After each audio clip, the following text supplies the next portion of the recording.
વાગરા કંપનીમાં કામ કરતો શ્રમિક નીચે પટકાતા ઇજાગ્રસ્ત બન્યો હતો. વાગરા બાદ ભરૂચ ખાતે રિફર કરાયો હતો. સાયકા જીઆઈડીસીની એક કંપનીમાં કામ કરતો કામદાર આગામી કારણોસર નીચે ઢળી પડતા સારવાર હેઠળ વાગરા આરોગ્ય કેન્દ્રમાં ખસેડાયો હતો, જ્યાં તેને પ્રાથમિક સારવાર બાદ જરૂરત ગણાતા વધુ સારવાર અર્થે ભરૂચની સિવિલ હોસ્પિટલમાં રિફર કરવામાં આવ્યો હતો.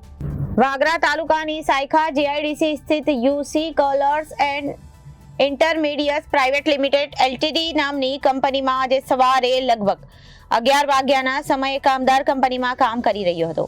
તે વેળાએ તેને અચાનક ચક્કર આવતા તે નીચે ઢળી પડતા ઇજાગ્રસ્ત બન્યો હતો. બનાવને પગલે સાથી કામદારોએ તાત્કાલિક ખાનગી વાહન મારફતે તેને વાગરા સામૂહિક આરોગ્ય કેન્દ્ર ખાતે લઈ દોડી ગયા હતા, જ્યાં તેને પ્રાથમિક સારવાર આપ્યા બાદ વધુ સારવાર અર્થે ભરૂચની સિવિલ હોસ્પિટલ ખાતે ખસેડવાની કવાયત હાથ ધરવામાં આવી હતી.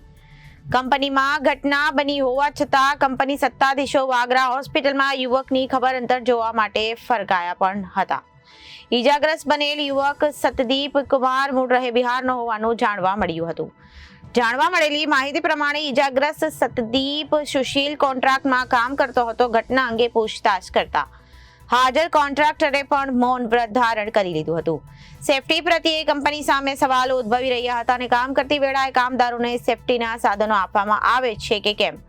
સેફટીના અભાવે જ આવા બનાવ બનતા હોય છે, જેમાં નિર્દોષ શ્રમિકોનો ભોગ લેવાયો છે. સેફટી અને સુરક્ષામાં નિષ્ફળ આવા બેફામ ઉદ્યોગ અને ઉદ્યોગકારો સામે સખત પગલાં લેવામાં આવે તેવી લોક માંગ પણ પંથકમાં ઉઠી હતી. સાયકા ઇન્ડસ્ટ્રીયલ એસ્ટેટમાં સ્થાપિત વધુ ઉદ્યોગોમાં છાસવારે બનતી આવી ઘટનાઓ સેફટી અને સુરક્ષાને તાક પર રાખીને ઉદ્યોગો ચાલતા હોવાનું પ્રતીત થઈ રહ્યું હોય છે. તે પણ ચર્ચાઓ થઈ રહી છે. રોજગારી માટે આવેલા પરપ્રાંતીય કામદારોની સુરક્ષા માટે કંજૂસી કરતા કંપની માલિકો પાસેથી ફેક્ટરી ઇન્સ્પેક્ટર, સેફટી ઇન્સ્પેક્ટર અને જિલ્લા વહીવટી વિભાગ સહિતના અધિકારીઓ સુરક્ષાની ગેરંટી લઈને કંપનીઓ ચલાવવાનું સુનિશ્ચિત કરે છે, તે જરૂરી છે.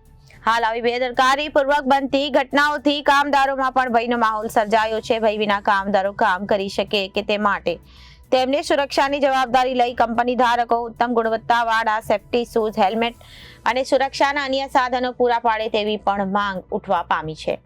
કંપની ધારકો કોસ્ટ કટિંગના નામે નોકરિયાત તેમજ મજૂર વર્ગ પાછળ તકલાદી વસ્તુ વાપરતા હોવાની બૂમો ઉઠે છે. સસ્તી વસ્તુઓ ખરીદી કંપનીને માલિકો પોતાનું પેટ ભરતા હોવાથી આવી ઘટનાઓ સર્જાતી હોવાની લોકચર્ચાએ જોર પકડ્યું છે.